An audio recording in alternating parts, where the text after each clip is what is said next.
बिस्मिल्लाहिर्रहमानिर्रहीम। अस्सलामु अलैकुम वरहमतुल्लाहि वबरकातुहू।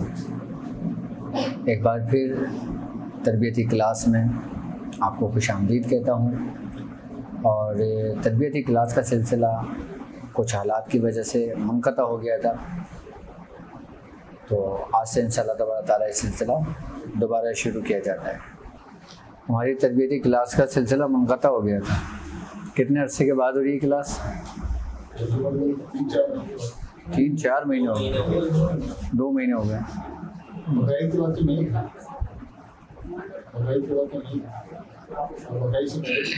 लॉकडाउन लग गया था ना, उसकी वजह से 2 महीने 2-2.5 महीने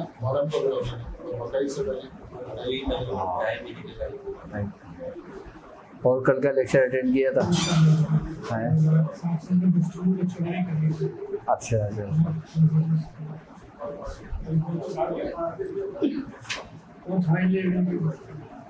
तो असल में हमें पता होना चाहिए ना हम कर क्या रहे हैं।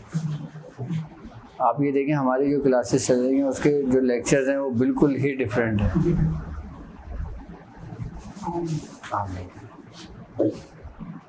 कल के हमारी क्लास हुई थी पाकिलिंग के। वालेकुम अस्सलाम। तो उसमें ये जिक्र हुआ था कि जादू है, ठीक है, ये हकीकत है। जिस चीज़ का कुरान में जिक्र है वो हक है, ठीक है। कुरान में अल्लाह रब्बुल इज़्ज़त ने जिस चीज़ का भी जिक्र किया है ना, वो ज़ाहिरी और बातिनी तौर पर मौजूद है, यानी कि फिज़िकली भी उसका वजूद है, ठीक है। जैसे आसमानों का जिक्र है, समंदर का जिक्र है, पहाड़ों का जिक्र है, अंबिया इकराम का जिक्र है, फरिश्तों का जिक्र है, ठीक है। लेकिन कुछ जिक्र ऐसा है जो हमारे नज़रों से ओझल है, हमारे आंखों पे पर्दा है, लेकिन है हक। इसको कहते हैं कि बिना देखे ईमान लाना, जैसे गायब पर ईमान लाना, ठीक है ना। अब जादू है कि क्या जादू दिखाई देता है? फिर जादू कैसे असर करता है?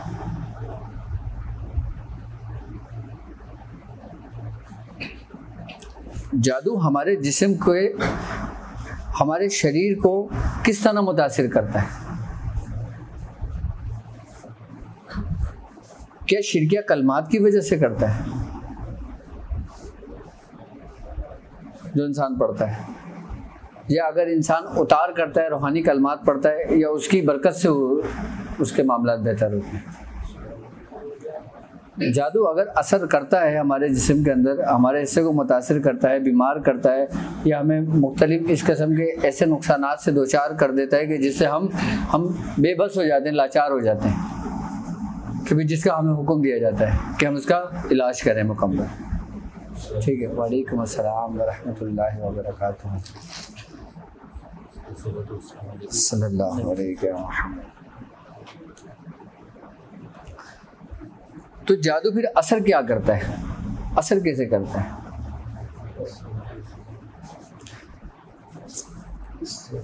आप ये देखें, चाहे जादू हो या नूरी इल्म हो, सबकी बेस क्या है? तवज्जो, गौर व फिक्र। अच्छा, तवज्जो और गौर व फिक्र से हमारे दिमाग में क्या तब्दीलियां होती हैं और हमारी ज़िंदगी पे उसका क्या असर होता है? जब हम मुराकबा करते हैं, या जब हम मेडिटेशन करते हैं, या जब हम कोई जिक्र व अस्कार करते हैं, जब हम अल्लाह रब्बुल इज़्ज़त का कोई कलाम की तकरार कर रहे होते हैं, अच्छा, जो भी कलाम हम पढ़ते हैं ना, वो तकरार एक हिद्दत और एक हरारत रखती है। जब हमारे जिस्म के अंदर हरारत बनती है ना, तो हमारे दिमाग का जो पिछला हिस्सा है, जिसको कहते हैं ब्रेन स्टेम, मेडिकल में उसको क्या कहते हैं? ब्रेन स्टेम कहते हैं। अच्छा, इसके पीछे के दो हिस्से हैं, यानी कि एक अगला हिस्सा है और एक पिछला हिस्सा है। इसके जो पिछला हिस्सा है ना, वो हिस्सा कहलाता है, जो ये समझ लें कि ब्रेन स्टेम का मतलब ये होता है कि जैसे तना, अब एक दरख्त की जो जड़ होती है ना, उससे ही पूरा दरख्त खड़ा हुआ होता है। अब इस जड़ की जो कनेक्ट कर रही होती है ना, वो हमारे जो न्यूरल कॉर्ड होता है ना, इससे बिल्कुल मिल रही होती है, मैच कर रही होती है, जो स्पाइनल कॉर्ड आपका पूरा आ रहा होता है, कि जिसको कहा जाता है इसके बारे में कि पूरी ताकत का मजमूआ जो ना इस शरीर की हड्डी में मौजूद है, जिसको कुव्वत इरादी कहते हो आप। जो ब्रेन स्टेम है ना, एक हिस्सा ब्रेन स्टेम का है और एक हिस्सा जो है वो कहलाता है राफे न्यूक्लियस का। अच्छा, राफे न्यूक्लियस क्या है? राफे न्यूक्लियस ये है कि इसके अंदर सारे जैसे गैलेक्सी होते हैं ना, बिल्कुल लाइक इस तरीके से न्यूरॉन्स मौजूद होते हैं, न्यूरॉन्स मौजूद होते हैं। जब हम प्रैक्टिस कर रहे होते हैं या जब हम सोच रहे होते हैं, जब हम तफक्कुर में होते हैं, जब हम गौर व फिक्र में होते हैं, तो वो जो न्यूरॉन्स होते हैं ना, वो बाकायदा तौर पे कनेक्शन बना रहे होते हैं आपस में। जब वो न्यूरॉन्स कनेक्शन बना रहे होते हैं ना, तो वहाँ से सेरोटोनिन की अफजाइश होती है। सेरोटोनिन जो ना एक केमिकल है हमारे जिस्म के अंदर, ये बेसिकली हैप्पी हार्मोन्स कहलाता है, कि ये हमारे अंदर फीलिंग एक पैदा बेदार करता है, एक हमारे अंदर एक इमोशन क्रिएट करता है, यानी कि हमारे जज्बात जहाँ पैदा होते हैं ना, उस सिस्टम को कहते हैं लिम्बिक सिस्टम। कौन सा सिस्टम कहलाता है? लिम्बिक सिस्टम कहलाता है। अच्छा, लिम्बिक सिस्टम के अंदर जब सेरोटोनिन कम होता है तो हम एंजाइटी के शिकार हो जाते हैं, हम डिप्रेशन के शिकार हो जाते हैं, हम डिमेंशिया जैसे मर्ज में चले जाते हैं, हमें फोबिया हो जाता है। लेकिन जब हम मेडिटेशन में होते हैं, जब हम जिक्र अस्कार में होते हैं, जो सेरोटोनिन जो केमिकल होता है ना, वो पूरा हमारे दिमाग के अंदर सर्कल कर रहा होता है और हम उसकी अफजाइश को बढ़ा देते हैं, कि जिससे एंजाइटी भी कम होती है और जिससे फोबिया का मर्ज भी कम होता है। ये तो एक है फिजिकली मामला जो मेडिकल तस्लीम करती है, मेडिकल इस पर रिसर्च करती है, मेडिकल कहती है, ठीक है। अब जो जादू होता है, ठीक है, अब जब जो जादूगर अपनी किसी भी चीज़ पे रियाज करता है, चाहे वो शिरकिया कलमात पे कर रहा हो, चाहे वो अपनी बातिल कुव्वतों पे कर रहा हो, जो उसके अपने अंदर की इस्तदराजी कुव्वतें। अच्छा, इस्तदराजी कुव्वतें भी इंसान की उस वक्त स्ट्रॉन्ग होती हैं जब उसके न्यूरॉन्स कनेक्शन बनते हैं। न्यूरॉन कनेक्शन बनने के 2 स्टेप होते हैं, एक पॉजिटिव सोच से, यानी कि अच्छे गुमान से अच्छे कनेक्शन बन रहे होते हैं आपके, और बुरे गुमान से, बुरे ख्यालात से आपके नेगेटिव न्यूरॉन्स कनेक्शन बन रहे होते हैं। अच्छा, जब पॉजिटिव कनेक्शन बन रहे होते हैं तो ये हमारे अंदर रूहानियत को बेदार कर रहे होते हैं, यानी कि अल्लाह तबारक तआला कुरान में कहते हैं ना कि मैं तुम्हारे गुमान के मुताबिक हूँ, तुम मुझसे जैसा गुमान करते हो मैं उसको पूरा करने के लिए तुम्हारे करीब आ जाता हूँ। अब तुमने अच्छा ख्याल रखा है, अच्छी सोच रखी है, अच्छा जिक्र कर रहे हो, पाक साफ होकर कर रहे हो, इतर लगा कर रहे हो, किबला रुख होकर पढ़ रहे हो, अल्लाह का कलाम पढ़ रहे हो, उससे अच्छी नीयतें रखी हुई हैं, अच्छी उम्मीदें वाबस्ता रखी हुई हैं, तो आपके कनेक्शन कैसे बनेंगे? पॉजिटिव बनेंगे। यानी कि उसके लिए हमें प्रेजेंट होना ज़रूरी है उस वक्त। अच्छा, हम प्रेजेंट कैसे होंगे? कि जब हमारी कोई भी सोच, कोई भी तवज्जो एक नुक्ते पर आके मरकूज होगी, जिसको कहते हैं कि ये हाजिर दिमाग है और ये गायब दिमाग है। अब गायब दिमाग क्या होता है? हम पढ़ तो रहे होते हैं, लेकिन हमारे ख्यालात कहाँ होते हैं? अपने कारोबार में, अपने घर में, अपने बीवी बच्चों में, अपने हर जगह। जब हमारे अंदर इंतशार होता है तो हम गैर गायब दिमाग कहलाते हैं, ठीक है। अब हमारे अंदर अगर पॉजिटिव कनेक्शन भी बन रहे हैं, लेकिन हमारा दिमाग, हम उस वक्त प्रेजेंट नहीं है, तो हम उसका इस्तेमाल नहीं कर सकते, हम उसको अपने कंट्रोल में नहीं कर सकते, हम उसको अपने इख्तियार में नहीं कर सकते।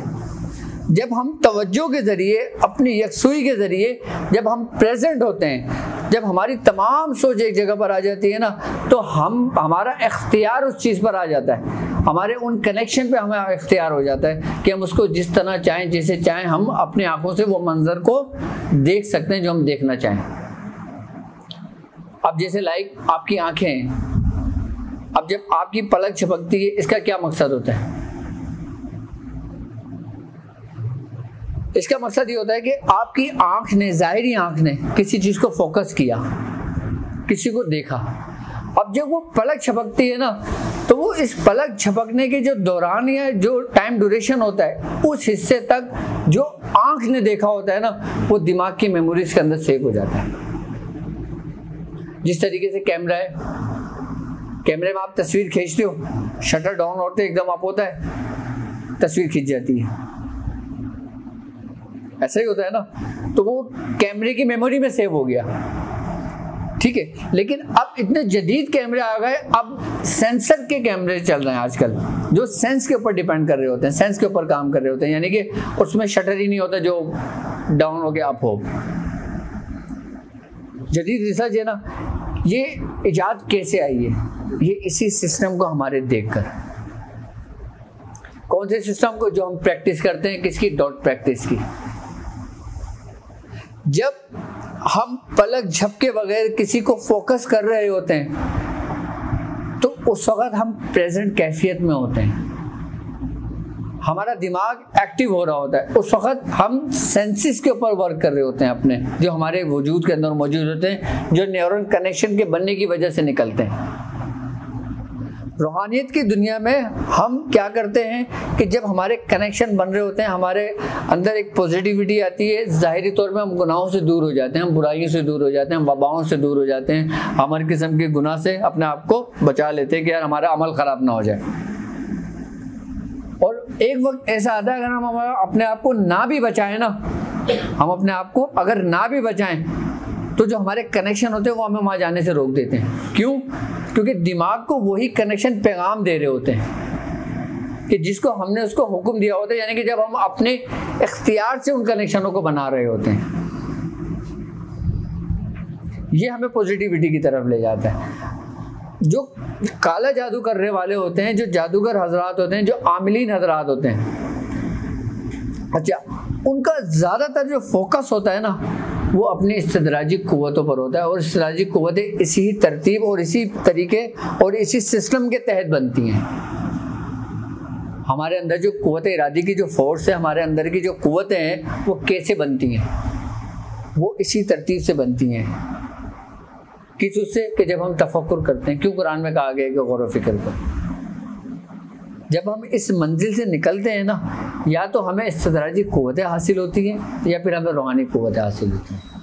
रूहानी क़ुव्वतें तुम्हें कब हासिल होती हैं? कि जब तुम अपने शेख के रस्से पर होते हो, उसके कदम पे होते हो। जहाँ तुम्हारे अंदर इन क़ुव्वतों को हासिल करके ज़रा भी तकब्बुर पैदा होता है, या तुम्हारे अंदर ये लगता है कि मैं कुछ हूँ, या मैंने इन चीज़ों को अपनी मेहनत से हासिल किया है,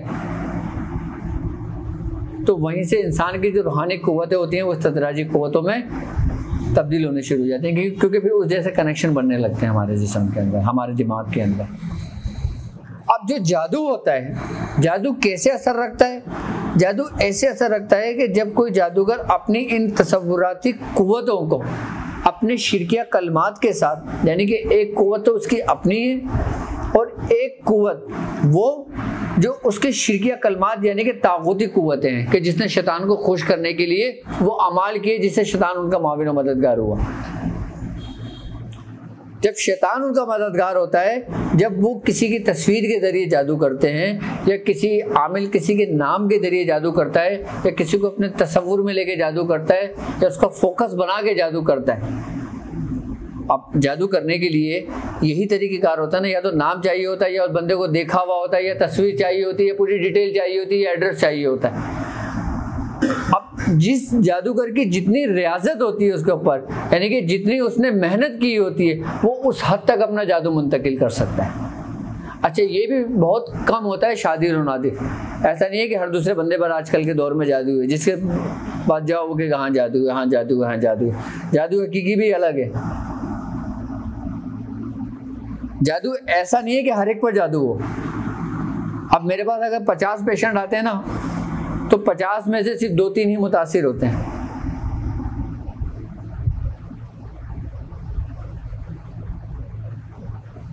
क्यों? क्योंकि अब जादू करने वाले भी नहीं रहे।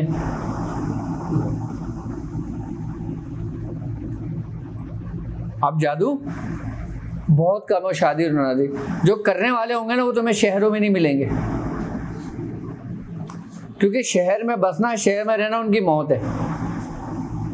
जो कारीगर होता है ना वो कभी भी अपने आप को जाहिर नहीं करेगा, वो हमेशा या तो एक खोली में पड़ा रहेगा, या एक कब्रिस्तान की तरफ खोली में रह लेगा, या किसी एक बस्ती की तरफ खोली में रह लेगा, या किसी पहाड़ की तरफ जाके रह लेगा, या किसी जंगल में जाके रह लेगा। लेकिन वो अपने वक्त का इस्तदराजी कुव्वतों में बादशाह होगा। मैं अभी उन कुव्वतों को जिक्र कर रहा हूँ कि जिसका जिक्र हमारे मियां हुजूर ने हमें एक वक्त में कहा था कि बेटा जिस जगह भी जाओ तो सबसे पहले उसके बादशाह पे हाथ डालना। उस जगह पे जब तुम बादशाह पे हाथ डालोगे ना तो उसके चेले चपाटे जितने भी होंगे हथियार खुद डाल देंगे।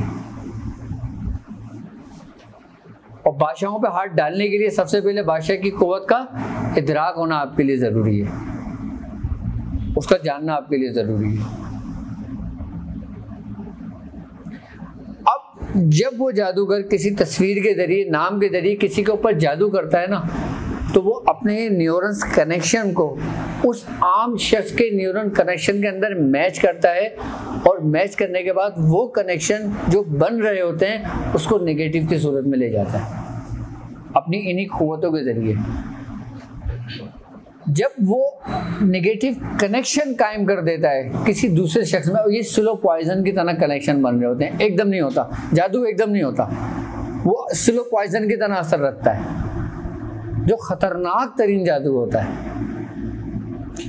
जब जादूगर अपने न्यूरॉन कनेक्शन से जब किसी पर जादू करता है, जब उसके अपने कलिमात के जरिए, उन शयातीन के जरिए सबसे पहले जो करता है ना, वो इंसान के नर्वस सिस्टम और उसके लिम्बिक सिस्टम को अपने कंट्रोल में करता है। जब वो कनेक्शन बनने लगते हैं, कनेक्शन जब बनते हैं ना, तो कनेक्शन जिस तरह बन रहे होते हैं ना, वो वैसे ही पैगामात हमारे दिमाग को आगे पहुंचा रहे होते हैं, और हमारा दिमाग उसी तरह हरकत कर रहा होता है, उसी तरह वर्क कर रहा होता है। अब वजीर आज़म है, वजीर आज़म का काम क्या है? सिर्फ हुक्म देना कि भाई ये करो, ये करो, वो करो। दिमाग हमारा वजीर आज़म है। अब उसके वज़रा क्या हैं? यही हमारे न्यूरॉन्स, हमारा कल्ब, हमारी आंखें, हमारी ज़ुबान, हमारे मुंह। अब जब न्यूरॉन्स कनेक्शन एक पैगाम देता है हमारे दिमाग को, और दिमाग फिर तमाम आज़ाओं को वो पैगाम मुंतकिल कर देता है। क्या कि अगर लाइक हम आँख के पास बैठे हैं, अगर हम हाथ को आँख के करीब लेके जाएंगे, हमारा आँख फ़ौरन हमारा हाथ खींच लेगा। क्यों? क्योंकि हमारे दिमाग को वो पैगाम पहुंच गया कि आगे ख़तरा है, और दिमाग ने फ़ौरन आपके असाब को पैगाम पहुंचा दिया कि आगे मत जाना, आगे ख़तरा है। आप किसी बुलंदी की जगह पे जाते हो, जब बुलंदी के करीब नीचे झाँकते हो तो एक खौफ से तारी होता है आपको। क्यों तारी होता है? कि आपके दिमाग को पैगाम पहुंच जाता है, दिमाग आपके असाब को पैगाम दे देता है कि आगे ख़तरा है, आगे मत जाना, वरना गिर जाओगे या मर जाओगे। यही जादूगर इसी पैगामात को जो हमारे न्यूरॉन्स कनेक्शन के ज़रिए बन रहे होते हैं और जो आगे मुंतकिल हो रहे होते हैं, उसको वहाँ पे फिर वो शैतानी पैगामात आगे मुंतकिल कर देते हैं, कि जिससे इंसान के दिमाग के अंदर सबसे पहले एक वहम का नुक्ता हो जाता है, यानी उसको वहम हो जाता है। और वहम एक ऐसी चीज़ है जिसका इलाज नहीं होता। वहम होता है या हेलुसिनेशन भी होती है? मैं वही बता रहा हूँ। वहम जब होता है ना, वहम पहले वहम होता है, लेकिन बाद में फिर वो यकीन में बदल जाता है। कैसे? वो चीज़ नज़र आने शुरू हो जाती है उसको। अब उसको वहम हो गया कि यार मेरा ये छोटा बच्चा है, इसकी आंखों में मुझे हल्के लग रहे हैं, शायद ये मुतासिर हो जाए। वो चाहे नहीं है, अब उसको वहम हो गया कि यार ये मेरे मामू आए, इनमें मुझे शक है ये कुछ करके लाएं, जबकि मामू मोहब्बत में आए उसकी। आई ना बात समझ में? अब उसको ये शक व शुबहात पैदा होने शुरू हो जाते हैं। अच्छा, फिर जब उसको शक व शुबहात पैदा होने शुरू हो जाते हैं ना, उसका दिमाग फिर वैसे ही पैगामात को जारी कर देता है उसके असाब को, और फिर उसी जैसे सिम्टम्स होने लगते हैं, और फिर उसी जैसे मामलात को जाहिर होने लगते हैं। अब उसको महसूस होता है यार आज मुझे कारोबार में मेरी सेल कम हुई है, जबकि नॉर्मली कम ज़्यादा होता है, लेकिन आपकी हर सोच पे, आपकी शख्सियत पे असर पड़ता है, आपकी गुमान, आपकी सोच से आपके कारोबार पे असर पड़ता है, आपके बीवी बच्चों पे असर पड़ता है, आपकी हर एक आज़ा पे असर पड़ता है जिस आप सोचते हो।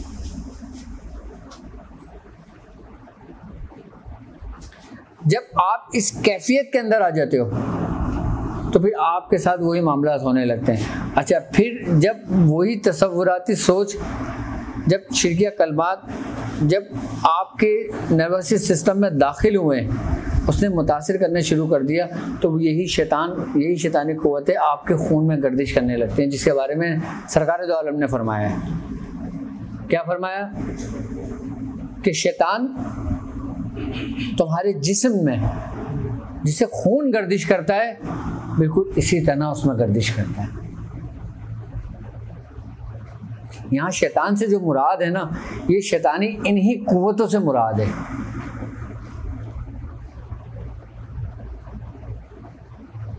अब हर चीज का निज़ाम, हर चीज का सिस्टम किसके मातहत है? आपके न्यूरॉन्स के। राफे न्यूक्लियस जो है ना, ये एक फैक्ट्री है, यहाँ पे सारे न्यूरॉन्स मौजूद हैं। और न्यूरॉन्स की तादाद तुम्हें पता है कितनी है हमारे दिमाग के अंदर? 100 मिलियन। कितनी है?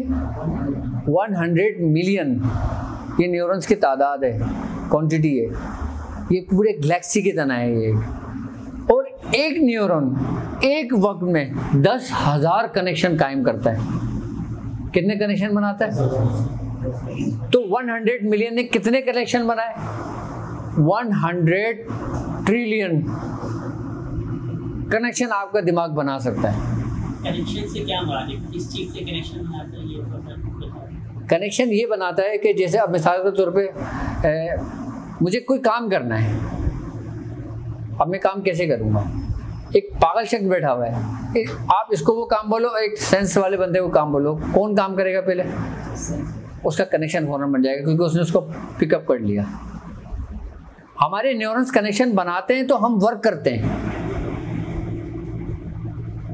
क्योंकि जब हमारे न्यूरॉन्स कनेक्शन बनाते हैं ना, तो हमारे दिमाग के अंदर 4 किस्म के केमिकल्स बनते हैं। एक बनता है सेरोटोनिन, एक बनता है डोपामाइन, एक बनता है एंड्रोफाइन, एक बनता है ऑक्सीटोसिन। डोपामाइन और एंड्रोफाइंस का कनेक्शन हमारे दिमाग के अगले हिस्से से होता है। सेरोटोनिन और ऑक्सीटोसिन का ताल्लुक हमारे दिमाग के पिछले हिस्से से होता है। सारा निज़ाम हमारा जिस्म के अंदर, हमारे दिमाग के अंदर केमिकल जिसे चला रहे होते हैं, वो केमिकल बनते कैसे हैं? लाइक जब एक मशीन जब चल रही होती है, जब रगड़ लग रही होती है, तो कुछ ना कुछ लॉब तो निकल रहा होता है ना। वो लॉब मुख्तलिफ केमिकल्स की सूरत में चला जाता है। ये मैंने इंसान के अंदर के उन कनेक्शनों का जिक्र किया है कि जिसने हमारे बॉडी को पूरा अपने कंट्रोल में लिया हुआ है। अब मेडिटेशन क्या है? मेडिटेशन आप जब करते हो, आप जब पढ़ाई करते हो, आप जब जिक्र और अस्कार करते हो, तो सबसे पहले आपको रिलैक्स होना पड़ता है। मेडिटेशन का मतलब ही क्या है? रिलैक्स होना। और मेडिटेशन किया ही रिलैक्स होने के लिए जाता है। अगर बंदा कोई डिप्रेशन में, तो उसको मेडिटेशन करने को कहा जाता है। अगर कोई एंजाइटी के पेशेंट है, तो उसको मेडिटेशन करने को कहा जाता है। ये कहा जाता है अगर किसी को एंजाइटी अटैक होता है, तो उससे ये कहा जाता है कि इसकी काउंसलिंग करो। अगर ये आपसे गलत बात भी कर रहे हैं ना, तो आप उसको ये ना कहो ये गलत बात है, बल्कि उसी गलत बात सुनकर ही आप उसी गलत को सही करने की कोशिश करो, तो उसके वही कनेक्शन बनने शुरू हो जाएंगे। अगर मैं डोपामाइन का इंजेक्शन ले मराने की कोशिश करूँ, टाइप की बिकॉज़ कुछ ऐसे करते हैं जैसे वो बिल्कुल ये करते हैं या नशे में करते हैं ताकि वो अपनी ताकत बढ़े। वो उसी वजह से कि उसके डोपामाइन का ताल्लुक जो ना हमारे नर्वस सिस्टम से होता है। जिस तरीके से सेरोटोनिन का ताल्लुक जो लिम्बिक सिस्टम से हुआ है ना, इस तरीके से इसका ताल्लुक नर्वस सिस्टम से होता है। डोपामाइन की जब ग्रोथ होती है ना, तो ये हमारे जिस्म के अंदर पूरे असाबी निज़ाम को चलाता है। क्या चीज़? डोपामाइन। आई ना, बस आपने देखा होगा, अगर कोई शख्स हिरोइनची है, कोई आइस नशा करता है, कोई चेस का नशा करता है, आई बस समझ, कोई हीरोइन का नशा करता है, वो अपने होश में नहीं होता, लेकिन उसकी फीलिंग्स, उसकी कैफियत क्या होती है कि वो हवा में उड़ रहा है, कि जैसे उसके जिस्म के अंदर पानी भर गया, जैसे इंसान पानी में डुबकी लगा के बाहर निकलता है ना, उसको अपनी ऐसी फीलिंग्स होने लगती हैं। क्योंकि उस दवा ने उसके दिमाग की कैपेसिटी को इतना बढ़ा दिया, ये केमिकल इतने हद तक वो हो गए कि इंसान के जिस्म को पूरा मफलूज कर दिया उसने। फिर वो अपने हाथ से इस पानी के गिलास को भी नहीं उठा सकता।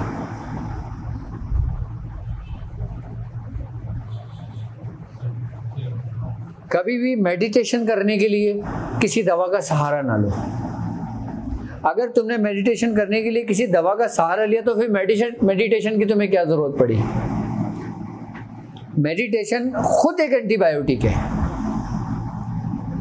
मेडिटेशन के जरिए आप अपने दिमाग के हर उस केमिकल की मिकदार को बढ़ा सकते हो जिसकी आपके जिस्म को जरूरत है। किसके जरिए? अपनी सोच के जरिए, अपने थॉट के जरिए, अपने गुमान के जरिए, अपनी यकसुई के जरिए।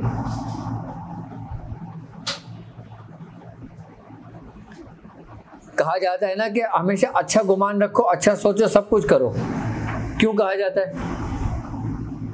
क्योंकि हम जैसा सोचेंगे, हम जैसा गुमान रखेंगे, हम जैसी प्रैक्टिस करेंगे, हम जैसा जिक्र करेंगे, हमारे साथ मामला वैसे ही होने शुरू हो जाते हैं।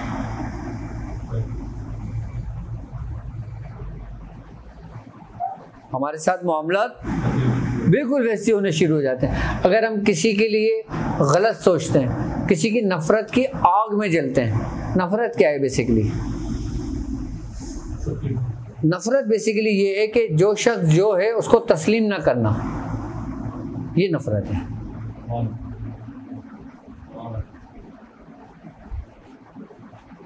अब जैसे मंसूर साहब हैं, ये इंजीनियर हैं, ये काबिल हैं, ये सब कुछ है, बड़ा टैलेंटेड है, बड़ा इनका चर्चा होता है ख़ानदान के अंदर, जिक्र के अंदर सब कुछ होता है, लेकिन मैं उसको तस्लीम नहीं करता तो मेरे अंदर एक आग लगेगी, एक नफ़रत पैदा होगी,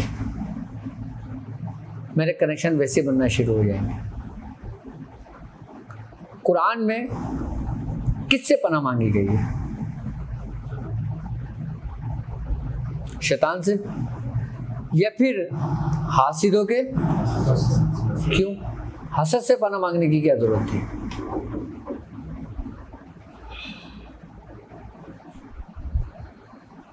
यानी हसद की आग ऐसी है कि जब हासिदीन हसद करता है तो वो अपनी पूरी कुव्वत इरादी के जरिए अपने उन न्यूरॉन्स कनेक्शन को बनाता है जो पूरे नेगेटिव वे की तरफ लेके जाता है उसको।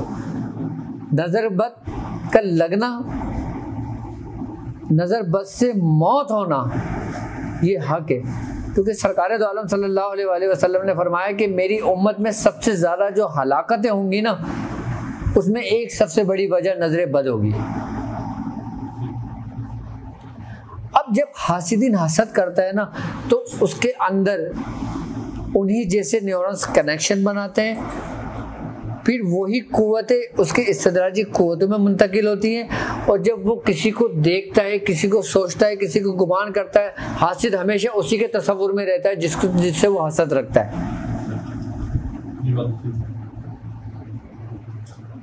अच्छा, हासिद को नहीं पता होता कि ये मैं क्या कर रहा हूं, लेकिन वो एक आग में जल रहा होता है, और ये आग जादू से ज्यादा खतरनाक है। ये इंसान को जला कर रख देती है, खत्म कर देती है, मिटा देती है, बादशाह को फकीर बना देती है, अमीर को गरीब बना देती है, सेहतमंद जिस्म को बीमार कर देती है। यहाँ तक कि जो कुरैश के लोग थे, उन लोगों ने एक हबशी को बुलाया जो नज़र बद लगाने का माहिर माना जाता था, और उसको कुछ दिनार दिए, उससे कहा कि माज़अल्लाह ये नबी हैं, तुम इनको नज़र बद लगा के माज़अल्लाह इनको ख़त्म कर दो इनको।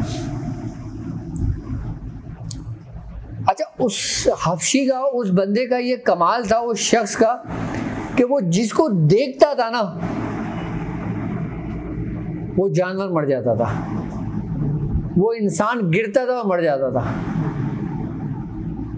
अच्छा, इससे पहले वो एक प्रैक्टिस करता था कि उस शख्स ने सरकार दो आलम सल्लल्लाहु अलैहि वसल्लम को नजर लगाने के लिए भी वही प्रैक्टिस की थी कि वो 3 दिन भूखा रहा था। वो 3 दिन भूखा रह के उसने क्या करा था? 3 दिन भूखा रह के उसने अपने इन्हीं कनेक्शंस को अपने उरूज की ताकत पर पहुंचाया था। अच्छा, ये कनेक्शन हमारे डिस्कनेक्ट भी होते हैं, खाने की वजह से भी, हमारे सोने की वजह से भी, और हमारी गफलत की वजह से भी। ये टूटते हैं बनते हैं, टूटते हैं बनते हैं, टूटते हैं बनते हैं। आप देखो कि जब आप कोई अमल करते हो, आप परहेज करते हो, क्यों परहेज करते हो? आप कम खाते हो, क्यों कम खाते हो? ऐसे ही है ना। नॉर्मल रूटीन में आप माशाल्लाह पेट भर के खाना खाते हो, लेकिन जब आप अमल के अंदर होते हो, अपने आप को अमल में रखे होते हो, तो ऑटोमेटिक आपका खाना कम हो जाता है आपका। क्यों हो जाता है? कि जब खाना कम होता है, मैदा, और हदीसों में भी हमें मिलता है कि खाना इंसान को कम खाना चाहिए, सोना कम चाहिए, कम लोगों से मिलना कम चाहिए, क्योंकि लोगों से मिलने से भी कनेक्शन टूटते हैं। ये इस बात की हिकमत है बुजुर्गों की कि कम खाओ, कम सो और कम बोलो, और कम लोगों से मिलना जुलना। कि जब उस शख्स को 3 दिन भूखा रखा और 3 दिन सिर्फ उसने सरकार दो आलम सल्लल्लाहु अलैहि वसल्लम को ही फोकस किया नजर लगाने के लिए, और वैसे ही उसके कनेक्शन बने, वैसी इस्तदराजी कुव्वतें बढ़ी उसकी। तो अल्लाह रब्बुल इज़्ज़त ने हज़रत जिब्राइल कौन सी आयत लेकर आए थे? सूरह कलम की आखिरी आयत।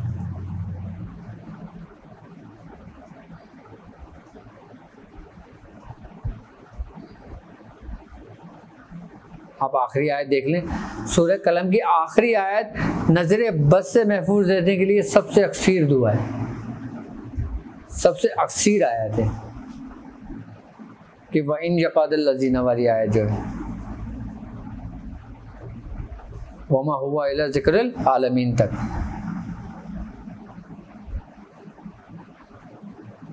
उसने प्रैक्टिस की, उसको लाया गया, उसने नजर लगाई,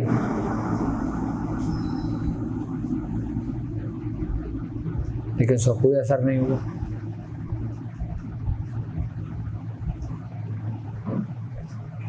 फिर एक वक्त आया कि हज़रत इमाम हुसैन इमाम हसन अलैहिस्सलाम, आप नजर बद आपको लगी, आपका जिस्म मुतासिर हुआ, क्योंकि वो तो कैसा खानवादा था कि उस जैसा आले खानदानी ही नहीं है कोई।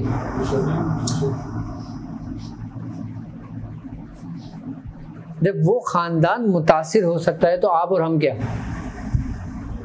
कितनी इबादत करोगे, कितनी रियादतें करोगे? ये फजल पे डिपेंड करता है बस, ये उसकी रहमत पे डिपेंड करता है बस, ये उसके करम पे डिपेंड करता है कि बस तुम्हें महफूज रखता है वो। लेकिन तुम अगर उसी खानवादी की पैरवी करते हो तो तुम्हें कोई नुकसान नहीं पहुंचता।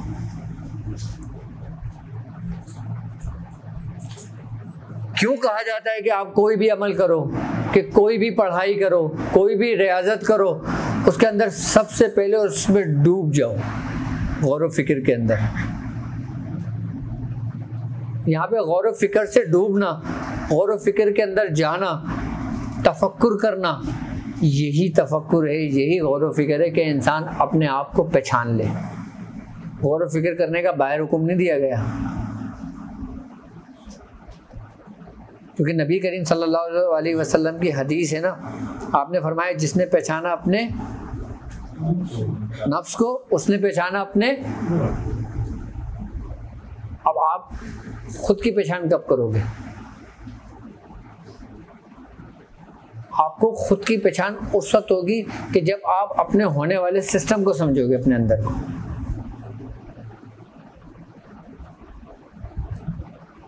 मैंने एक ज़ाहिरी सिस्टम बताया ना कि जिससे हमारे जिस्म चल रहा है, लेकिन उसका रूहानी से क्या ताल्लुक है?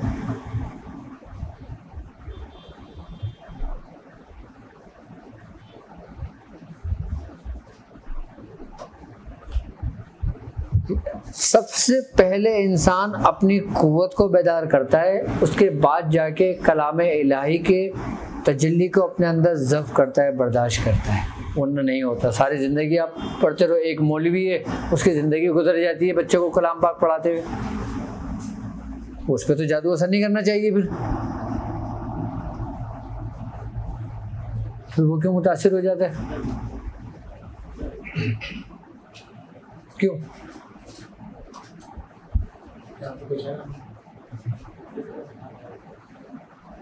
पढ़ना एक अलग चीज होता है। नबी करीम सल्लल्लाहु अलैहि वसल्लम की हदीस है, आपने फरमाया कि तुम में बेहतरीन शख्स वो है जो कुरान सीखे और दूसरों को सिखाए। यहाँ सीखने और सिखाने का मतलब है, सीखोगे किससे? जिसने खुद सीखा हो।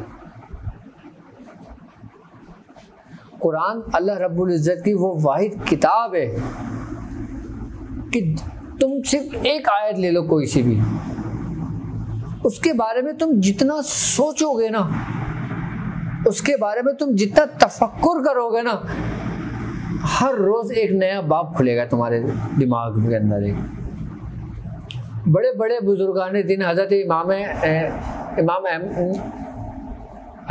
गज़ाली रहमतुल्लाह अलैह, आपने कितनी किताबें लिखी हैं?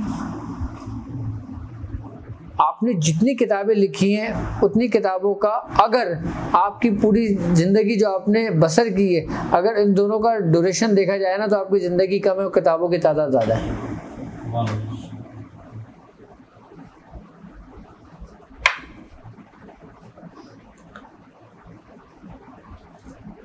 जब इंसान किसी चीज के गौर व फिक्र में लगता है, अपनी किसी शे की गौर व फिक्र में लगता है, किसी आयत की गौर व फिक्र में होता है, या किसी भी मादी चीज जिसकी आंखों से देख रही होती है उसके गौर व फिक्र में होता है, सबसे पहले उसका दिमाग उसको एक्सेप्ट करता है।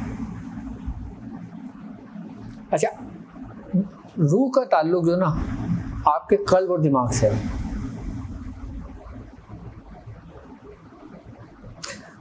अब आपने देखा होगा, आपने कितने बुजुर्गों की तफसीर को उठा के पढ़ा होगा, हर तफसीर में अलग एक बात नहीं आती है,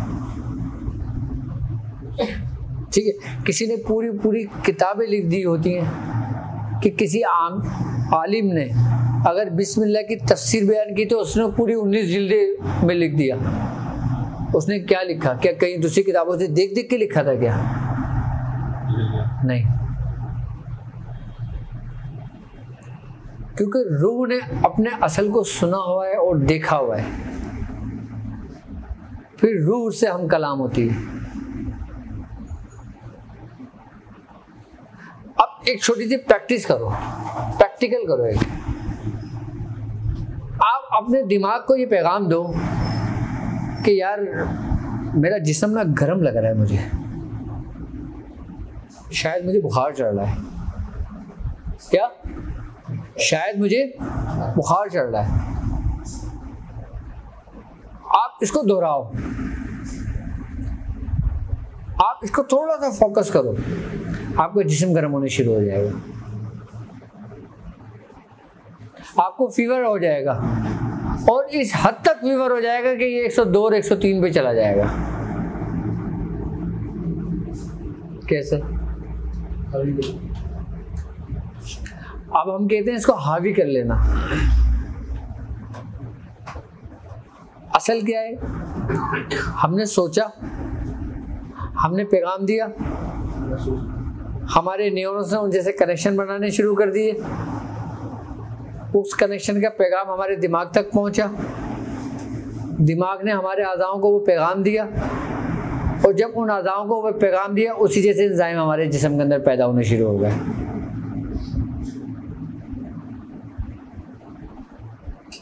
उसने बुखार चढ़ा दिया। कैंसर का अगर कोई मरीज है, लीवर का कैंसर किसी को हो, किसी को किसी भी किस्म का कैंसर हो, खाली आधी काउंसलिंग से ना उसका मर्ज 50% ठीक हो जाता है, जबकि कैंसर कोई बीमारी ही नहीं है।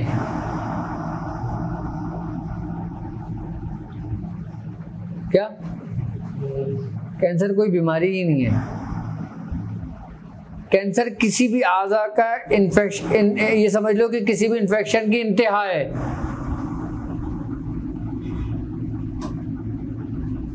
जैसे गुर्दे में इन्फेक्शन हुआ, ठीक है, अब वो अपनी पूरी इंतहा को पहुंच गया, तो उसने कौन सी सूरत इख्तियार कर ली?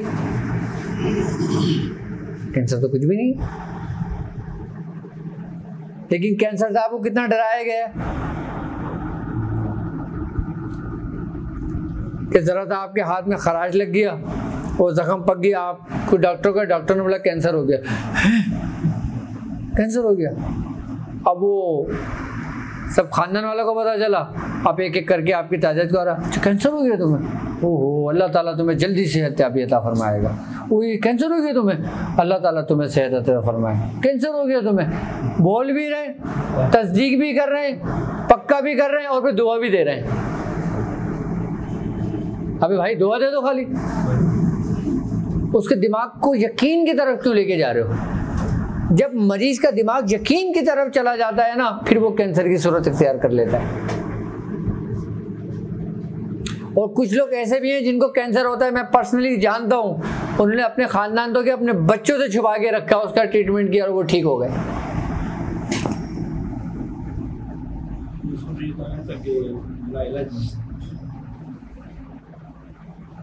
क्या उन्होंने किसी को नहीं बताया, उन्होंने खाली इलाज किया और वो ठीक हो गए। क्यों? क्योंकि उनका मौलिज अच्छा था। वो जब भी जाती ना, डॉक्टर उसको ये बोलता माशाल्लाह आप प्रोग्रेस का, आप बेहतरी की तरफ जा रहे हो, आप बेहतरी की तरफ जा रहे हो, आपका अभी रिवर्स हो रहा है, अब आपको इतना % फायदा हो गया, अब आपको इतना % फायदा हो गया।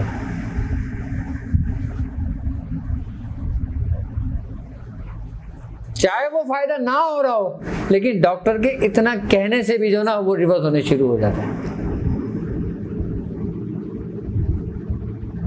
जब तुम अच्छा पैगाम किसी के दिमाग के अंदर डाइवर्ट करते हो ना, देखो एक बार याद रखना, अगर कोई शख्स तुम पे यकीन करता है, तुमसे मोहब्बत रखता है, तुम पे भरोसा करता है, तुमको एतकाद करता है तुम पर, आई बात समझ में, तुमने अगर उसको कह दिया, उसने तुम जिससे तुम मोहब्बत रखते हो, जिस पे तुम यकीन रखते हो, अंधी तकलीफ जिस पे करते हो, उस शख्स ने अगर तुमसे कह दिया ना कि यार तुझे ये मर्ज है और तुम्हारे अंदर वो मर्ज नहीं है, तुम्हारे अंदर वो मर्ज पैदा होना शुरू हो जाएगा। अच्छा, हदीसों में हमें एक बात मिलती है, आप समझना इस हदीस को। हदीस में हमें क्या बात मिलती है कि जब तुम कोई बुरा ख्वाब देखो, किसी ऐसे शख्स को ना बताओ जो तुमसे बुग़्ज़ रखता हो या जो नाकिसुल अकल हो। क्यों? जबकि ख्वाब का ताल्लुक किससे? आपकी कौन सी दुनिया से? आपके सबकॉन्शियस से है ना, जो लाशऊरी कैफियत है। लाशऊरी कैफियत में इंसान ख्वाब देखता है ना, सब कुछ होता है ना उसके पास, उस पर इंसान को इख्तियार तो नहीं होता ना। जब उस बात का मना किया जा रहा है कि आप दूसरे को ना बताओ, वो जो शऊर है,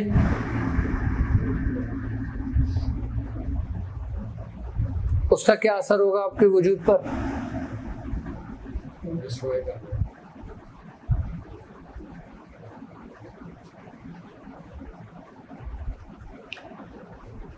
बेहतरीन मौलिज मिलना भी अल्लाह तबारक ताला की एक बेहतरीन नेमत है। अच्छा डॉक्टर मिलना भी अल्लाह ताला की एक बेहतरीन नेमत है। कोई केस आपके इख्तियार में अगर नहीं है ना, आप उसको ये ना बोलो कि तुम लाइलाज हो,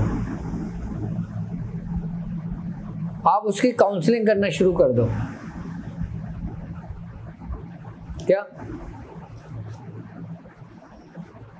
आप उसकी काउंसलिंग करना शुरू कर दो, उसको बताना शुरू कर दो, उसको समझाना शुरू कर दो। एक शायद दूसरी जंग अजीम की बात है या तीसरी जंग अजीम की बात है, तो जख्मियों को जब लाया जा रहा था ना तो दवाएं ख़त्म हो गई थी, पेन किलर नहीं थी कोई। अब किसी का हाथ कटा हुआ, किसी का पैर कटा हुआ, किसी का पैर लटका हुआ, किसी का कुछ हुआ हुआ, किसी का कुछ हुआ हुआ, मरीज भरे पड़े वो फौजी सारे। अब डॉक्टर्स परेशान, डॉक्टर क्या करें, दवाओं के भी कोई असबाब नहीं। अच्छा डॉक्टर्स ने क्या करा, उसने सोचा, उसने कहा ठीक है मरीजों को भेज दो। उसने मरीजों को बुलाना शुरू किया, मरीजों को खाली पिन चबाने शुरू कर दिए और ड्रॉप देने शुरू कर दिए कि बेहतरीन दवा है। ड्रॉप जो थे वो पानी था, वो जो पिन थी वो ऐसी थी, और कहा ये सबसे बेहतरीन दवा है जो मेरे पास है। उसकी थोड़ी सी काउंसलिंग करता और लगा के आगे भेज देता, काउंसलिंग करता आगे आता आगे भेज देता। उसने हैरत अंगेज नताइज देखे कि 40% मरीजों को बिल्कुल आराम आ गया। कितने परसेंट? 60% रह गए थे। उसने बोला यार ये 40% को कैसे आराम आ गया। फिर उसने उसमें रिसर्च की,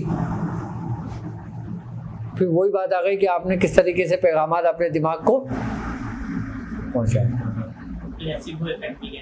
क्या कहते हैं? प्लेसिबो इफेक्ट कहते हैं इसको। हाँ, अब होम्योपैथिक क्या है? मीठी गोलियां तो है, लेकिन टिंचर भी डालते हैं वो लोग। हाँ, सिर्फ मीठी गोली नहीं देते, लेकिन आपको वहीं से फायदा होगा कि जहां पे आपको यकीन होगा। अच्छा एक बात बताऊं, एक बात है, आप कितने ही कामिल क्यों ना हो, आपके पास कितना ही तसर्रुफ क्यों ना हो, आपके पास आप कामिलियत के इंतहाई मकाम पर हो, मैं आपके पास आता हूँ, मेरे दिल में ज़रा सी भी शायद हो जाती है, मुझे पता नहीं इससे फ़ायदा होगा नहीं होगा। अगर ये मुझे लाख फ़ायदा पहुँचाने की भी कोशिश करेंगे ना तो मुझे फ़ायदा क्यों?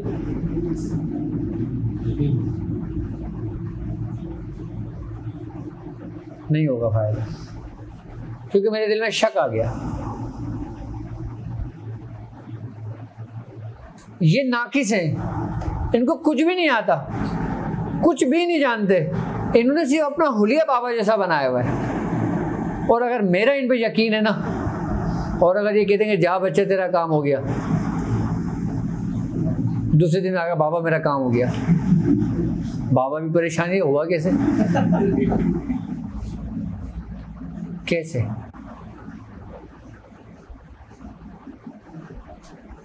इसीलिए कहते हैं कि सच्चा मुरीद झूठे पीर से भी पा लेता है, और झूठा मुरीद सच्चे पीर से भी कुछ नहीं पाता, कुछ नहीं हासिल कर सकता।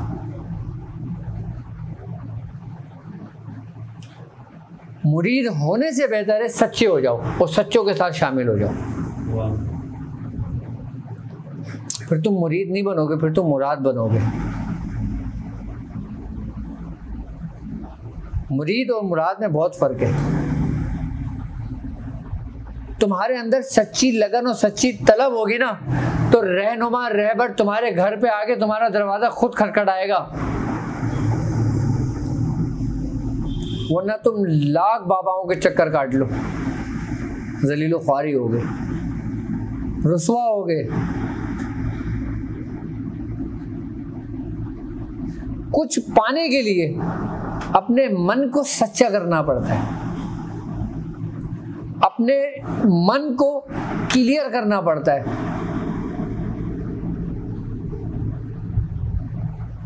सामने वाला तो तुम्हें तुम्हारे ज़र्फ के मुताबिक देता है,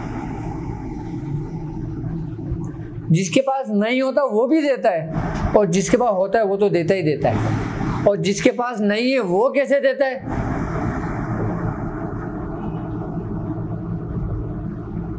इसका एक वाकया मिलता है कि एक बुजुर्ग का आखिरी वक्त था, हमारे खानवादे के, हमारे सिलसिले के एक बुजुर्ग गुजरे, उनका नाम मेरे जहन में नहीं है। तो वो देहाती थे। उन्होंने अपने शेख से कहा कि हुजूर, अपने से कहा हुजूर मैं किसका मुरीद हूँ, मुझे मुरीद कर लो अपना। उन्होंने कहा अच्छा एक काम कर, जो फजर के टाइम अजान होने से पहले जो सबसे पहला शख्स तुझे मिलेगा ना, वो तेरा पीर होगा, वो तेरा, उसके हाथ में तू बैत कर लियो। ये उनकी बात हो रही थी, उनका विसाल हो जाता है। अब वो देहाती तो था, अब उसने लो शेख साहब भी चले गए। अब वो इंतजार में हो गया। अब जब वो फजर की अजान से पहले जब वक्त हुआ, फिर वो निकला देखने के लिए, तो उसकी एक नज़र चोर पे पड़ गई। चोर सामान लेके आ रहा था, उसने चोर को देखा, चोर ने समझा कि मुझे पकड़ने आया, ये भी भागे, चोर भी भागा, चोर आगे आगे, ये पीछे पीछे। इन्होंने चोर को पकड़ लिया। इन्होंने कहा तू मेरा पीर है। चोर ने कहा भाई मैं चोर नहीं हूँ, मैं चोर नहीं हूँ। कह रहे नहीं चोर चोर क्या, मैं तो मेरा पीर है। अब चोर ने कहा क्या मामला है ये? इसने कहा लोग आना जाएं शोर शराबे से, मेरे हाथ में चोरी का सामान है मेरे पास, मैं पकड़ा ना जाऊं। तो उसने बोला हाँ तू मेरा मुरीद है क्या? उसने बोला अच्छा मुझे सबक तो दे कोई, मैं क्या करूं? उसने कहा सामने पहाड़ की चोटी है ना, वहाँ बैठ जा, अल्लाह अल्लाह कर। उसने कहा कब तक करना है? उसने कहा जब तक मैं नहीं आ जाता उस वक्त तक कर। वो देहाती सुना वो चला गया। उसने चोर ने कहा अच्छा जान छिटी मेरी, ये कह के वो चोर चला गया। अब वो पहाड़ पे चढ़ा गया। अब उसने जी जिक्र शुरू कर दिया, वही अपने शेख का नाम और शेख का तसव्वुर करके सब कुछ करके उसका। जब कबूलियत की घड़ी आई, जब इससे पूछा गया कि इसके पीछे कौन है, हुक्म हुआ इसके पीछे तो कोई भी नहीं, शरारती ये मामला हुआ था। तो हुक्म हुआ हज़रत खज़ीर अलैहिस्सलाम को जाओ इसकी तरबियत करो। हज़रत खज़ीर अलैहिस्सलाम उस देहाती के पास गए। काफ़ी बरसों बाद उस देहाती ने देखा कोई शख्स खड़ा हुआ है। उसने कहा क्या नाम है तुम्हारा? उसने कहा मैं खज़ीर हूँ। तो देहाती ने कहा मैं किसी खज़ीर को नहीं जानता। कहा मैं तुम्हारी तरबियत करना है। कह रहा नहीं मुझे कोई तरबियत नहीं करानी, मेरा तरबियत मेरा पीर करेगा, मेरी तरबियत मेरा पीर करेगा। उसने मुझे हुक्म दिया, वो जब आएगा तब मेरा अमल पूरा होगा। ये तो हज़रत खज़ीर अलैहिस्सलाम लौट गए। फिर हुक्म हुआ कि ढूंढो इसके पीर को। पीर को भी मकाम खुतबियत मिली और मुरीद को भी मिली।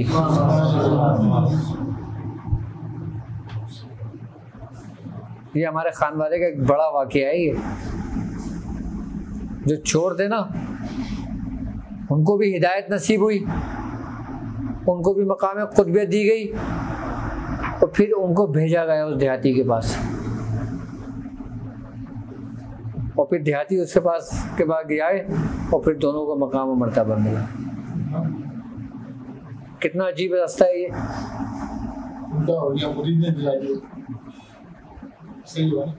ये हमारे सिलसिले का एक बड़ा वाक़या है। ये यहाँ बात मुरीद और पीर की नहीं है, यहाँ बात है सच्चों के साथ की। वो कहते हैं ना अपने मन को सच्चा रखो, अच्छा सोचो, अच्छा गुमान रखो। वही बात आ गई ना कि सच्चा मुरीद झूठे से भी पा लेता है और झूठा मुरीद सच्चे पीर से भी कुछ नहीं पाता। यहाँ ये बात सरदर्द होती है।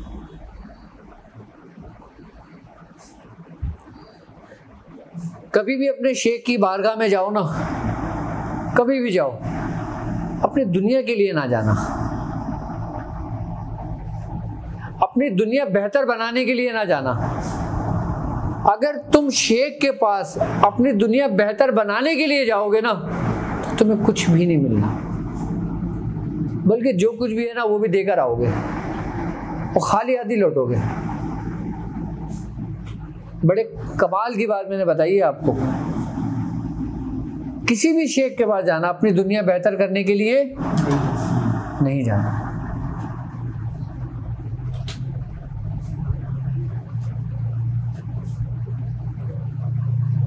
अपनी दुनिया तुम खुद ही बेहतर बना सकते हो। आप जो काम आपके इख्तियार में है, आप उस काम के लिए दूसरे के पास जाओगे, नहीं जाओगे ना। और अगर आप उस काम के लिए अपने शेख के पास गए तो आप सबसे बड़े बेवकूफ हुए।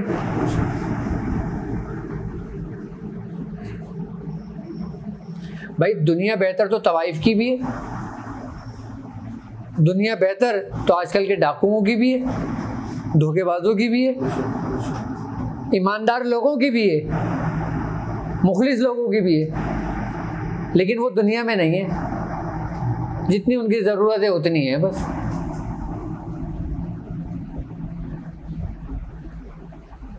अपनी दुनिया बेहतर बनाने के लिए अपने शेख के पास ना जाना।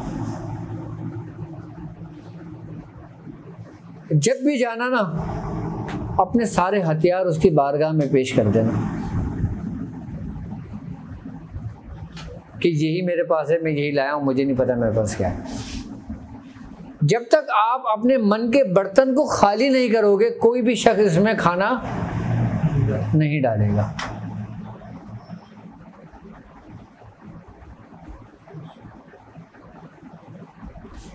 एक दौर वो था कि जब शेखों की बड़ी इज्जत की जाती थी, मुर्शिद का बड़ा मकाम और मर्तबा समझा जाता था। मैं हकीकत बता रहा हूँ आपको। अगर आज से हम 50 साल पीछे चले जाते हैं, ज़्यादा पीछे ना जाएं, कि लोग अगर मुर्शिद के बारे में अगर कोई बुरा गुमान भी रख देता था तो उससे लोग कतई ताल्लुक कर लेते थे कि यार ये हमारे ईमान का मसला है, हमारा ईमान ये भी ख़राब करेगा, इससे बेहतर है हम इसको छोड़ दें।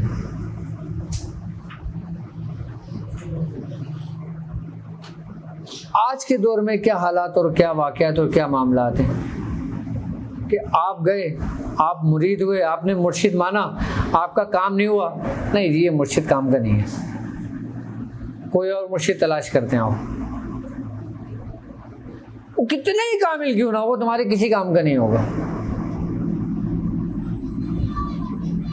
फिर आप दूसरे का दरवाज़ा खटखटा दोगे, फिर वहाँ बैठोगे, वहाँ अपने मसाइल बयान करोगे, फिर वहाँ कुछ दर से धक्के खाओगे, फिर बोलोगे यार यार ये भी कामिल नहीं है, जबकि कामिल तुम खुद नहीं हो। और ये बात इंसान को उस वक्त समझ में आती है कि जब वो 30-40 साल ठोकरें दर बदर की खा चुका होता है, फिर उसकी असल बात समझ में आती है। फिर वो बोलते हैं यार कि काश में एक ही दर का हो जाता, कि मेरी उम्र तो ज़ाया ना होती, कि मेरी उम्र तो ज़ाया ना होती।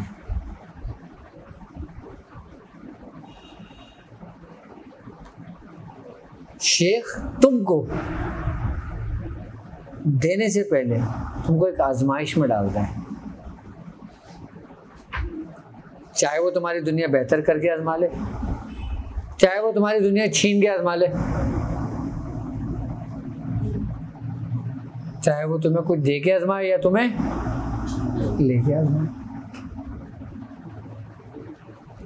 रूहानियत की राह पे चलना ऐसा है कि जैसे लोहे के चने चबाना, कि ना उगल सकते हो ना निगल सकते हो। जब हमारा इब्तिदाई दौर था तो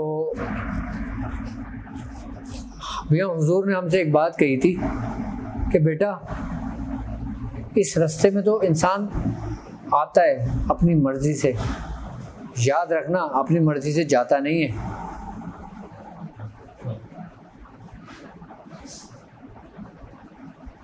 तो मैंने कहा मेरा तो कोई है ही नहीं आगे पीछे, मैंने कहाँ जाना है। मैंने तो अपनी सारी कश्ती जला दी। कह रहे हैं आ जाओ फिर। कहा घर पे नहीं सोना है, हमने घर छोड़ दिया।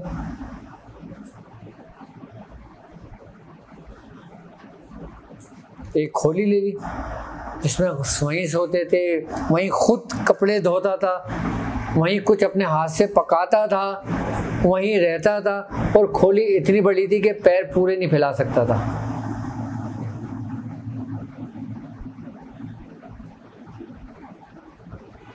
हमारी तरबियत तो ऐसे की है हमारे शेख ने। जबकि वो बाप था अपनी औलाद को बख्श देता, उसके बाद खजाने में क्या कमी है। लेकिन उसने कहा नहीं, क्योंकि जो चीज तुम्हें बिना मेहनत के मिलती है तुम्हें उसकी कदर नहीं होती और तुम जाया कर दोगे क्योंकि वो सिर्फ तुम तक रहेगी। लेकिन जब तुम एक प्रोसेस से गुजरते हो ना तो तुम अपने जैसे खुद जैसे प्रोसेस से गुजरे हो, फिर तुम 1.25 लाख लोगों को अपने साथ इस प्रोसेस से गुजार सकते हो।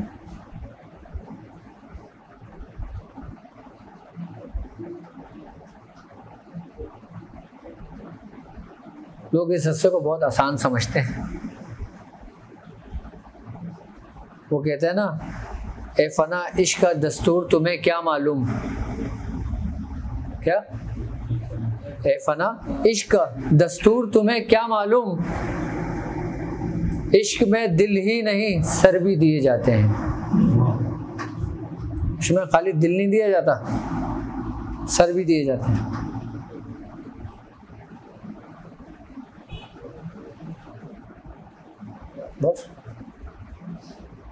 बस शेख तुम्हें तुम्हारा जैसा हुक्म कर दे, तकमील करना तुम पर, समझ लें भी लाजिम मलजूम है। और मैंने अपनी जिंदगी के अंदर रूहानियत को पता ही किसमें पाया,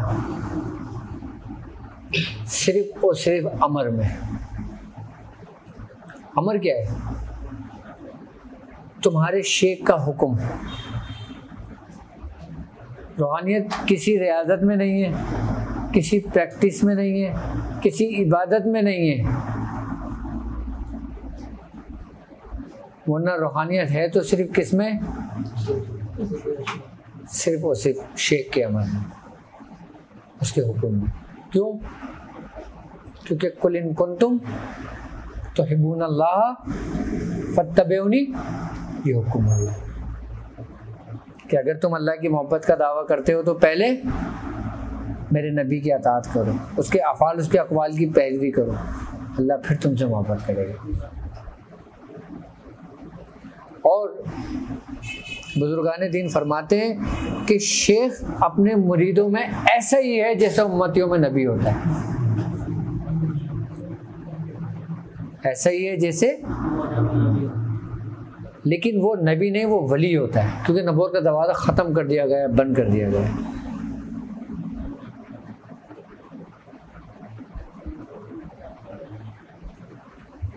लेकिन तरबियत का सिलसिला तो जारी और सारी है ना, वो तो क़यामत तक रहेगा जब तक रब का हुक्म है। तो कौन करेगा?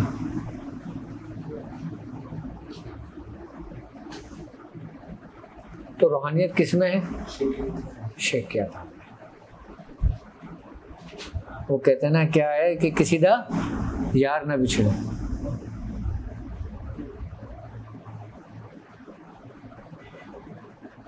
इंसान फिर कहीं का नहीं रहता। बाबा बुल्ले शाह का वाकया देख लो। और एक बात याद रखना अपनी जिंदगी में, कभी भी जो ना शेख उसकी औलादों पे कभी एतराज ना करें।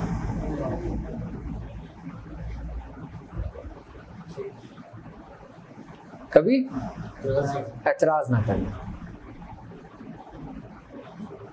अगर तुम अपना किबला रुख सिर्फ एक जानिब रखते हो तो तुम कामयाब हो। तुम शेख से तो मोहब्बत रखो, उनकी औलादों से बुग़्ज़ रखो, तुमसे बड़ा मुनाफिक कोई नहीं है। जिस दरख्त से तुम फल खा रहे हो उसकी जड़ों को तुम काट रहे हो। सुभान अल्लाह के तुम सेब तोड़ रहे हो, नीचे से आरियां चला रहे हो।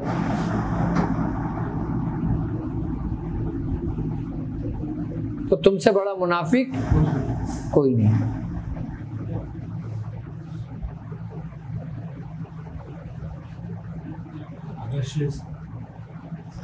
अगर शिव की औलादें जो है वो ऐसे हो जाए, रास्ते से हट जाए, हाँ, तो आप फिर किस हद तक वो रह सकते हैं? नहीं, तो आपका तो ताल्लुक ही नहीं है ना। अगर वो रास्ते से बैठ गए तो आप क्या उनसे फैज़ ले रहे हो? आपका ताल्लुक किससे? तो खत्म हो गई बात। शेख की औलादें चाहे रास्ते पर हो या चाहे रास्ते पर ना हो, आप देख रहे हो शेख की औलाद, यार तो गलत कर रही है, इसने तो चोरी कर ली, आप भागे गए अपने शेख के बाद, हुजूर हुजूर आपके बेटे ने ऐसा ऐसा कर दिया। क्या इससे आपको क्या फायदा हुआ? तुम्हारा सब कुछ खत्म हो गया, तब तुम्हें कोई फायदा ही नहीं था ना। और अगर वो अपने बाप के रास्ते पर हैं तो सुभान अल्लाह। अब तुम ये बोलो कि फलां ने ऐसा किया, फलां ने ऐसा किया, फलां ने ऐसा किया, फलां ने ऐसा किया। मियाँ अब हम क्या करें? अब मियाँ बोलते हैं फलां ने ऐसे किया, फलां ने ऐसा किया, फलां ने ऐसा किया, तुम पे क्या असर हुआ?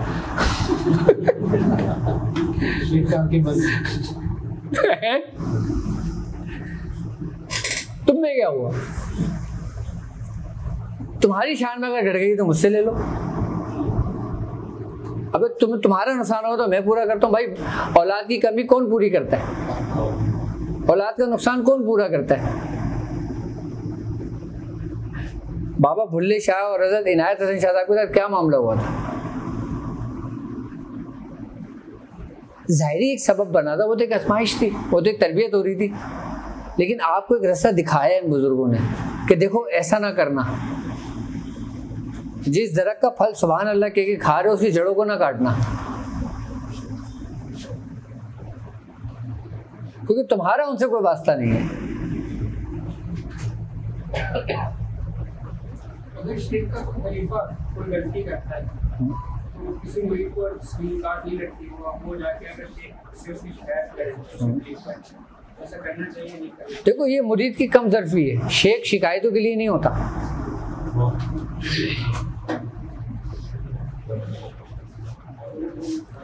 तुम यकीन करो आज मुझे 22-24 साल हो गए इस रास्ते में। आज तक मैं जब भी अपने मुर्शिद से मिलता हूँ ना, अपने बाबा से मिलता हूँ ना, अपने अलावा मैं कलमा पढ़ के बोल सकता हूँ, ऑन लाइव बोल सकता हूँ, क्योंकि मेरे घर वाले भी देखते होंगे, मेरे सारे लोग देखते होंगे कि मैं अपने अलावा कोई दूसरी बात नहीं करता उनसे आज तक। मैं ये नहीं कहता कि जिब्रान ने ऐसा कर दिया, वजूद भाई ने ऐसा कर दिया, सलीम ने ऐसा कर दिया, वकार ने ऐसा कर दिया, कामरान ने ऐसा कर दिया। मेरे पास इतना टाइम नहीं होता, और मियाँ के पास भी नहीं है इतना टाइम। असल टाइम तो मियाँ की अहमियत है टाइम की, हमारी कोई हैसियत नहीं है। लेकिन उसके बावजूद भी हम सिर्फ अपनी बात करता हूँ मैं। खुद गए, हाँ क्या मामला है? जी मियाँ अल्हम्दुलिल्लाह ये मामला है, बट ठीक है मैं अपने बच्चों को आगे करता हूँ, मियाँ दम कर दें बच्चों को, बस मैं अपने घर आ गया, खत्म कर। दुनिया कुछ भी कहती रहे, मुझे कोई परवाह नहीं है। देखो दुनिया हमेशा तुम्हारे पीठ पीछे बोलेगी, तुम्हारे मुंह पे नहीं बोलेगी। और पीठ पीछे तो बादशाहों को बुरा कहा जाता है।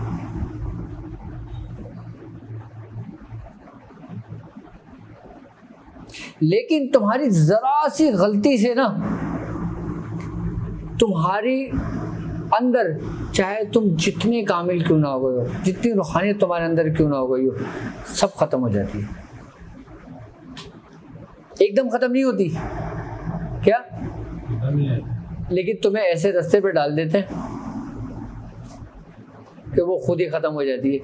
फिर ये भी नहीं होता कि शेख ने सल्व कर लिया, शेख ने बंद कर दिया अमल। जब शेख तक बात पहुंचती तो शेख क्या बोलता है कि तूने क्या किया। अगर मैं ये बात कहता हूं आप इस रास्ते पे चल रहे हो ना, आपका ताल्लुक इस कमरे के अंदर 1000 बंदा बैठा हुआ है, आपका ताल्लुक सिर्फ शेख से होना चाहिए। ये 1000 बंदा तुम्हें गालियां बक रहा है, तुम्हें चप्पल फेंक के मार रहा है, तो बोलो हुजूर गलती हो गई, मैंने अपने यार को देखना है। बस ऐसी मोहब्बत अपने अंदर पैदा करो कि तुम्हें फुर्सत है अपने यार के अलावा कोई दूसरे को देखने का, कि तुम्हें फुर्सत है अपने यार के अलावा किसी और को सुनने की, तो तुम तो सच्ची नहीं हो, तुम तो झूठे हो, फिर अपनी दुनिया बेहतर बनाने के लिए आए हो।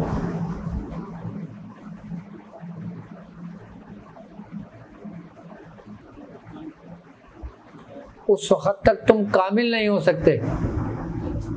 देखो एक बात याद रखना, हमारे दादा मियाँ उस्मान अली शाह साहब हैं, उनके एक ही बेटे थे, पीर इरफान अली शाह साहब। अच्छा, पीर इरफान अली शाह साहब जो थे ना, उनका मिजाज थोड़ा सा सख्त था, वो गुस्से वाले थे। आई बात समझ में? वो हर एक से जुबान दराज किया करते थे, डांट दिया करते थे या गुस्से हो जाया करते थे। वो उनको कोई भी बात होती थी ना, वो गुस्से में आ जाया करते थे फौरन। तो मियाँ हुजूर फरमाते हैं कि एक मियाँ हुजूर के पीर भाई थे, उन्होंने 30 साल चेल काफ पे रियाजत करी थी, मेहनत करी थी। कितनी? और उनको ये कमाल हासिल हो गया था कि दरबार गौसियत में उनकी हाजिरी होती थी। वो अपने शेख से मिलने के लिए आए, धूप हो रही थी, वो खड़े रहे, इंतजार करते रहे शेख का। दरवाज़ा खटखटाया, हमारे दादा मियाँ के बेटे आए। उन्होंने कहा था मैं तुम्हारे को टाइम नहीं है, इतनी गर्मी हो रही थी, धूप हो रही है, तुम अभी से आ गए, शाम में आ जाते। तो उन्होंने सिर्फ इतना कहा कि मैं तुझसे मिलने थोड़ी आया हूँ।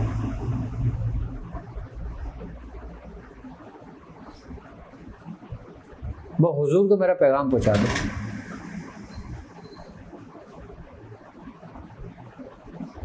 दरवाज़ा बंद के दे चले गए अंदर। खैर, जब दरवाज़ा खुला, गए अंदर, बैठे, बातचीत हुई। दादी मैंने कुछ नहीं कहा, जैसे नॉर्मल मिलते हैं, बात की, खुश हुए, दुआएं दी, सब कुछ करा, चले गए। अब जब रात को बैठे तो कोई हाजिरी नसीब नहीं हुई। क्या? कोई हाजिरी नसीब नहीं हुई। परेशान, क्या करें? फिर बैठे, फिर मुराकबे में गए, फिर नसीब नहीं हुई। फिर परेशान, आपके मन क्या मुझसे गलती हुई है ऐसी? फौरन उनको याद आया कि उन्होंने इरफान अली शाह साहब से बदतमीजी की थी। और बदतमीजी भी क्या थी? ये बदतमीजी कहलाती है कि भाई मैंने दरवाज़ा खड़ा है, तुमने खोला, तुमने बोला भाई इस टाइम आए हो, समझ तुझसे मिलने थोड़ी आया हूँ। भाई जब दरबार में दाखिल होते हो तो दरबारी के रास्ते से तो गुजरते हो, जब तक वो गेट नहीं खोलेगा तुम कैसे आओगे अंदर? वही हुआ, गेट नहीं खुल रहा था, फिर आगे कदमों में गिर गए। तो हुजूर माफ़ कर दें। और यहाँ क्या क्या करके गुजर जाते हैं। वो कुछ ना होते हुए भी कुछ होता तो फिर तो पता नहीं क्या होता।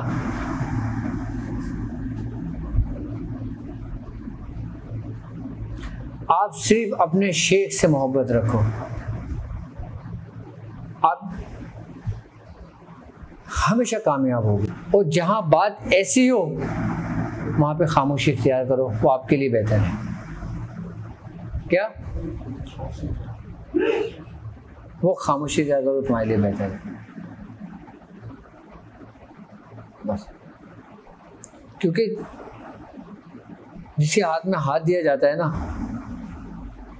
फिर उसकी हर चीज़ से मोहब्बत होती है, उसकी अच्छी आदतों से भी, उसकी बुरी आदतों से भी, उसके घर से भी, उसकी गली से भी, उसकी गली के कुत्ते से भी।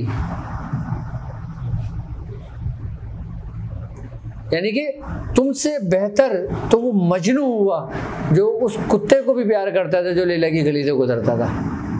वो अपने इश्क में सच्चा हुआ, तुम झूठे हुए। तुम झूठे हुए, वो सच्चा हुआ।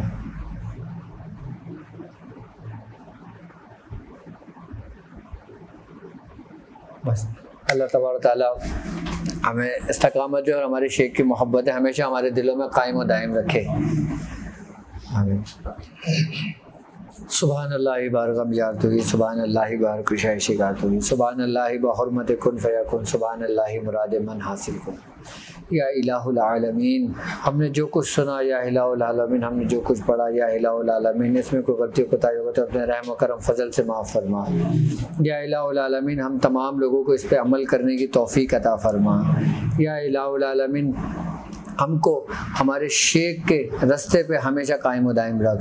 या इलाहुल आलमीन जो बीमार हैं उन्हें सेहत तंदुरुस्ती अता फरमा। या इलाहुल आलमीन हासिदीन के हसद से महफूज फरमा। या इलाहुल आलमीन दुश्मनों के शर से महफूज फरमा। या इलाहुल आलमीन मुनाफिकों की मुनाफिकत से महफूज फरमा। या इलाहुल आलमीन जादू के शर से महफूज फरमा। या इलाहुल आलमीन हमसे जो गुनाह सरजद हो गए हों अपने महबूब सरकार दो आलम सल्लल्लाहु अलैहि वसल्लम के सदक़े तुफ़ैल में उन्हें माफ़ फरमा। हमारी दुआओं को अपनी बारगाह में कबूल फरमा और जिस शख्स जिस दुआ के लिए कहा बारी ताला उसकी नेक तमन्नाओं को नेक ख्वाहिशात को पूरा फरमा। या इलाहुल आलमीन हमें अपने बुज़ुर्गों के इस मिशन को जो हमने शुरू किया है या इलाहुल आलमीन उसको हमेशा कायम व दायम रखने की तौफीक अता फरमा। या इलाहुल आलमीन तौफीक अता फरमा। या इलाहुल आलमीन हम तमाम लोगों को या इलाहुल आलमीन हम चंद लोगों को उन चंद लोगों में शामिल फरमा जिनसे तू राज़ी हुआ, जिनसे तू राज़ी हुआ, जिनसे तू राज़ी हुआ। सुब्हान रब्बिका रब्बिल इज़्ज़ति अम्मा यसिफून वस्सलामु अलल मुरसलीन वल्हम्दुलिल्लाहि रब्बिल आलमीन। ला इलाहा इल्लल्लाह मुहम्मदुर रसूलुल्लाह।